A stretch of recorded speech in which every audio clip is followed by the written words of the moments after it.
People all across our region are sharing their stories of encounters with the Queen. And for a local couple, Her Majesty was a familiar face. Dawn, you spoke to a woman who met the Queen on several occasions, and boy, does she have some stories to tell.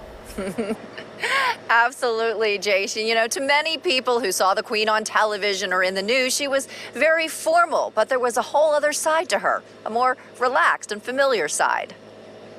She was always tinier than one expected, but she did have those magical blue eyes and beautiful skin. She was something to behold. Jean Wedgwood of Chestnut Hill recalls meeting Queen Elizabeth II over the years.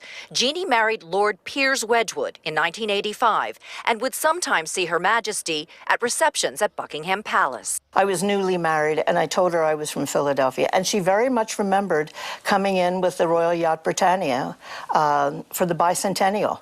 And she said she had very fond memories of Philadelphia. Her late husband, part of the Wedgwood China pottery dynasty, was also a member of the Royal Scots Regiment.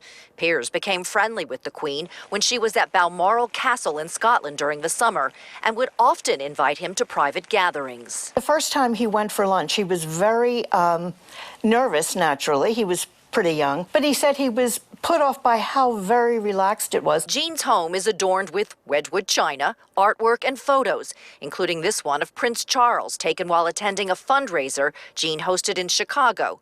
But this you can't miss. My husband shot that at Balmoral, and he was quite proud of it. She says Piers ran into the Queen shortly after. She said, "Oh, Lord Wedgwood, are you responsible for this horrific beast?" Which sent absolute fear into my husband. Jean says her husband thought he shot a 12-point stag, which is a royal stag and is illegal. But it was a 10-point stag, and they had it a week later for dinner. Queen Elizabeth working until the very end, but passing peacefully with her family by her side. I would think right now she's with Prince Philip. He's having a beer and she's having a gin and Dubonnet, and I think they're both having a good time. That was apparently her favorite martini with Dubonnet, not vermouth. So many stories, not enough time. I think we'd probably still be sitting in Jean Wedgwood's living room right now if we didn't have to be on TV, Sheba and Jason. Absolutely. I mean, she peeled back the curtain big time throughout the Queen's reign. She's kept a number of things private, and it's just so interesting to hear these behind-the-scenes stories from her. Was there anything in particular that really surprised you, Dawn? I think just because, you know, you do see her in the news and on TV, and she did seem very formal and very proper.